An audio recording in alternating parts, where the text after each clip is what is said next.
Bienvenidos una vez más a esta pequeña comunidad que poco a poco, gracias a ustedes, hemos ido creciendo. Para el archivo del día de hoy, la verdad es que no sabría cómo describirlo. Al estar investigando, se me hacía increíble las decisiones que los personajes iban tomando.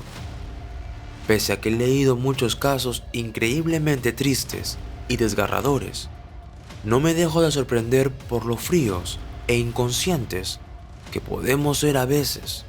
Sin embargo, creo que el que aún nos sorprendamos hace que nuestra conciencia divida lo bueno de lo malo y lo correcto de lo incorrecto. Elizabeth Diane Frederickson, conocida hoy como Diane Downs por su apellido de casada. La verdad es que no sé cómo decirle Diane o Diane, pero por este caso le diré Diane, para tenerlo en cuenta, ¿sí?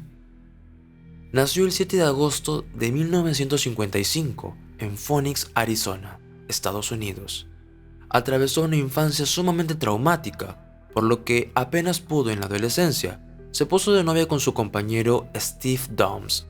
Ambos estaban en la secundaria del colegio Moon Valley. Para este entonces, solo buscaba escapar de las garras de su padre, que venía abusando de ella desde hacía años. Steve y Diane se graduaron juntos, luego él se alistó en la Marina y Diane ingresó en la Pacific Coast Baptist Bible College en Orange, en California. No duró ni un año y fue echada por ser considerada promiscua. La pareja siguió adelante y se reencontró en Phoenix, donde se instalaron para comenzar una familia en 1973. No fue hasta el 7 de octubre del año siguiente que nació su primera hija, a quien le pusieron Christy. Cheryl, la segunda, llegó el 10 de enero de 1976 y Stephen Daniel, o Danny, nació el 20 de diciembre de 1979. Al nacer su tercer hijo, ya todo andaba mal entre ellos. Discutían mucho por dinero y Steve sospechaba que ella le era infiel con un colega suyo. Incluso dudaba de ser el verdadero padre de Danny. Eso precipitó el divorcio en 1980. Con solo 25 años, Diane se desesperó por encontrar una nueva pareja. Era lo que más deseaba en la vida, pero para poder salir de fiesta y conocer a alguien, tenía que conseguir con quién dejar a sus hijos. A veces los llevaba a la casa de los padres de Steve, otras los dejaba solos a cargo de la hija mayor, Christy, que para ese entonces solo tenía 6 años. En una de esas salidas nocturnas, un año después de su divorcio, conoció a Robert Knickerbocker, de quien terminó obsesionándose. Lo cierto es que Robert no era libre, todavía estaba casado y tenía sus propios hijos. Debido a esto, lo que menos deseaba en la vida era más niños. Diane escribía todos los días en su diario lo enamorada que se sentía. Era como si fuera una adolescente. Minimizó toda responsabilidad enfocándose solamente en ella, mientras que fuera de su burbuja, sus 3 hijos comían mal y nadie se ocupaba de ellos. Diane no era una persona maternal, sino todo lo contrario, y Cheryl, su segunda hija, era la que con más frecuencia despertaba su furia. La pequeña le tenía terror a su madre, por lo menos eso fue lo que contaron los vecinos de sus abuelos cuando fue demasiado tarde. En ese tiempo, para obtener dinero, Diane se postuló para ser madre subrogante. Los embarazos le resultaban fáciles. Alquiló su vientre por primera vez por $10,000. Firmó el contrato en septiembre de 1981, donde autorizó a que le inseminaran artificialmente. La bebé que concibió nació el 8 de mayo de 1982 y fue entregada como había sido estipulado a sus guardias legales. Diane odiaba ejercer la maternidad, pero le era rentable, así que se propuso repetir el proceso en 1983. Mientras su relación con Robert no prosperaba, él no terminaba de divorciarse y no se mostraba comprometido con ella. Por marzo de 1983, Robert se animó a decirle que creía que las cosas no estaban funcionando y se alejó. Pero Diane estaba dispuesta a reconquistarlo, sea como sea, así que insistió. Por ese entonces, a Diane le ofrecieron un traslado como empleada de los servicios postales de los Estados Unidos a la ciudad de Cottage Grove, en Oregon, muy cerca de donde vivían sus padres. Enseguida, pensó que ellos podían ayudarla con la crianza de sus hijos y ella podía tener más tiempo libre. Decidió aceptar y con sus artimañas le arrancó a Robert una promesa. Supuestamente le prometió ir a vivir con ella apenas logre divorciarse. Un día de abril, partió con los 3 chicos hacia Oregon y se instalaron en la ciudad de Springfield. Diane estaba contenta, fantaseaba con que finalmente Robert se mudaría con ella, ya que sus padres podrían encargarse de Christy, Cheryl y Danny, sus 3 hijos. Nada de esto pasó. Poco después de que se marchara, Robert tomó fuerzas para terminar con la tóxica relación y alejar a Diane. El mundo que ella se había inventado se vino abajo. Jueves 19 de mayo de 1983. Convencida de que Robert no quería estar con ella, por culpa de sus hijos, resolvió que los haría desaparecer de escena. Esa noche, alrededor de las 22 horas, volvían de un supuesto paseo familiar. Danny tenía 3 añitos, Cheryl 7 y Christy 8, pues los 3 dormían tranquilamente en el asiento trasero de su auto. Diane conducía por la calle en una zona rural en las afueras de Springfield. De pronto, estacionó el vehículo, tomó su pistola semiautomática Ruger calibre 22 y en medio de la oscuridad disparó varias veces a cada uno de sus 3 hijos desde muy corta distancia. Acto seguido, apuntó a su antebrazo izquierdo y ella misma se disparó. Para ella, un supuesto plan perfecto. Enteramente salpicada con sangre, Diana tomó el volante y manejó hasta el centro médico. Iba a menos de 10 km por hora, lentamente, con un único objetivo: que ellos se desangraran antes de llegar. Tenía que parecer un robo de auto que había terminado mal. Cheryl lastimosamente murió apenas llegó al hospital. Las vidas de Danny y de Christy dependían de un hilo. Llamaron al doctor Steven Wilhite. Le dijeron que estaban trasladando al hospital a 3 menores baleados, en grave estado, y a su madre también herida. Wilhite se subió a su auto y aceleró a fondo, mientras pensaba en todo lo que debía hacer para intentar salvarles la vida. Cuando llegó, la madre estaba fuera de riesgo, por lo que se abocó a los menores. Por Cheryl no había nada que hacer, ya había muerto, mientras un cirujano se ocupó de Danny, a quien una bala le había atravesado la médula, dejándolo paralítico. El doctor Wilhite se dedicó a Christy. Para el doctor Wilhite, Christy parecía estar muerta, tenía las pupilas dilatadas y casi no tenía presión. Estaba completamente blanca y no respiraba. Estaba muy, pero muy cerca de morir. De hecho, Christy tuvo un colapso masivo debido a su baja presión sanguínea. Wilhite la revivió y la pusieron en coma inducido. Cuando el doctor Wilhite le contó a Diane que su hija mayor estaba sumamente grave, quedó choqueado por la reacción de la madre. Diane no derramó ni una sola lágrima y le dijo cosas como que ese hecho le había arruinado las vacaciones y que su nuevo auto había quedado hecho un desastre. Es ahí entonces que el doctor Wilhite sospechó inmediatamente de esa madre de 27 años, que era más fría que el hielo. Pero ella, sin darse cuenta de lo que generaban sus comentarios, fue más lejos todavía. Le comentó que sabía que su hija tenía muerte cerebral, así que deseaba dejarla ir. Sin que nadie lo mencionara, automáticamente dio la autorización para desconectar a la pequeña y dejarla partir. El médico no podía creer lo que escuchaba.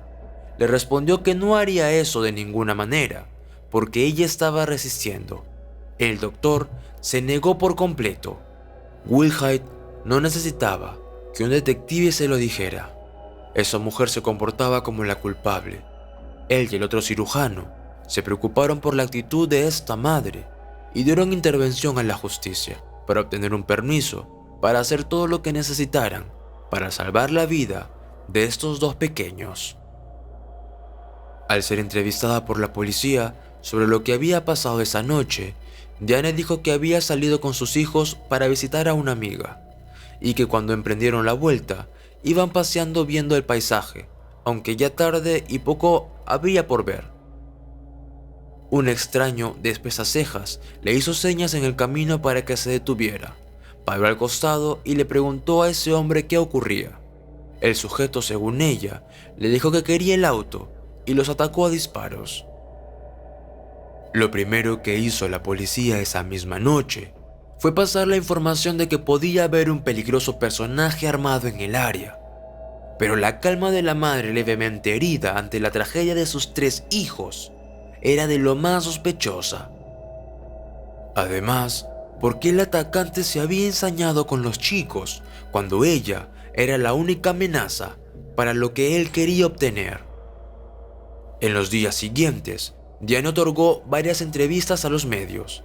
Cada vez que abría la boca, se hundía más.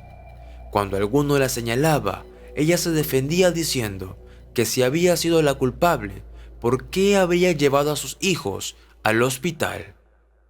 ¿No me habría asegurado primero de que estuvieran muertos y después lloraría lágrimas de cocodrilo? Es insano pensar que haría algo así y traería a los testigos de mi crimen para que testifiquen en mi contra. Contra todo pronóstico, Christy empezó a mejorar, pero cuando la policía fue con los médicos y enfermeras hasta la cama de terapia de la pequeña, ella, al ver a su madre, experimentó bruscos cambios físicos. Su corazón se disparó vertiginosamente en el monitor que tenía conectado y sus ojos se le fueron para atrás. Estaba aterrada, eso lo vieron todos. Al mismo tiempo, los registros telefónicos indicaron que lo primero que Diane hizo al llegar al hospital fue llamar a su ex Robert Knickerbocker, quien estaba en Arizona. Contactaron a Robert, quien les reveló que estaba harto de que Diane lo persiguiera y que una vez hasta le había sugerido que ella podía ayudarlo a eliminar a su esposa para poder estar juntos. Reconoció que cuando ella partió a Oregon, él se sintió aliviado, pudo reconciliarse con su mujer y romper definitivamente la relación con Diane. Y se preguntarán, ¿qué pasó con el arma homicida? Pues Diane le había ocultado a la policía que tenía un arma calibre 22, igual que la que utilizaron en el ataque. 2 exnovios suyos testificaron que ella tenía una del mismo calibre que había adquirido en Arizona. Si bien nunca fue hallada, los detectives sí encontraron en la casa de Diane varias cajas de municiones que coincidían con el arma. Pese a todo, Diane no había logrado su objetivo. Cuando Christy, luego de despertar de su coma inducido e ir recuperando poco a poco sus facultades, los detectives le preguntaron quién les había disparado, y ella, con mucho pesar en su interior, solo emitió 2 palabras: mi mamá. Este era un dato que los detectives guardaron para usarlo luego. El 28 de febrero de 1984, Diane Downs fue arrestada. Ella pensaba que nada podía ligarla con los asesinatos, y mucho menos culparla oficialmente. El juicio comenzó el 8 de mayo del mismo año, y para sorpresa de todos, la acusada apareció en la sala sonriente y con una gran panza. Estaba nuevamente embarazada y cursaba su 8º mes. Nadie sabía de quién era ese hijo que engendraba, y ella no quiso aclararlo. Fue acusada de asesinato, de 2 intentos de homicidio y de asalto criminal. El fiscal Fred Huggy sostuvo en su alegato que Diane había disparado a sus hijos con frialdad, con el objetivo de revivir su romance con Knickerbocker. La defensa, por el contrario, pretendía hacer creer que el que había apretado el gatillo era un extraño. De hecho, sostuvieron que no había residuos de pólvora en Diane. Los peritos psiquiátricos que la analizaron fueron contundentes. Le diagnosticaron personalidad narcisista, antisocial y una desviación sociópata. Christy, la hija que la madre milagrosamente no había podido callar, era la última pieza que faltaba para aclarar este caso, así que fue la testigo clave para la condena. En el estrado volvió a decir que había sido su propia madre la que les había disparado. El 17 de junio de 1984 fue condenada. Los jurados no se conmovieron porque llevara en su vientre a un nuevo hijo. El juez dejó en claro que no tenía ninguna intención de liberarla jamás. Fue sentenciada a cadena perpetua, más un extra de 50 años.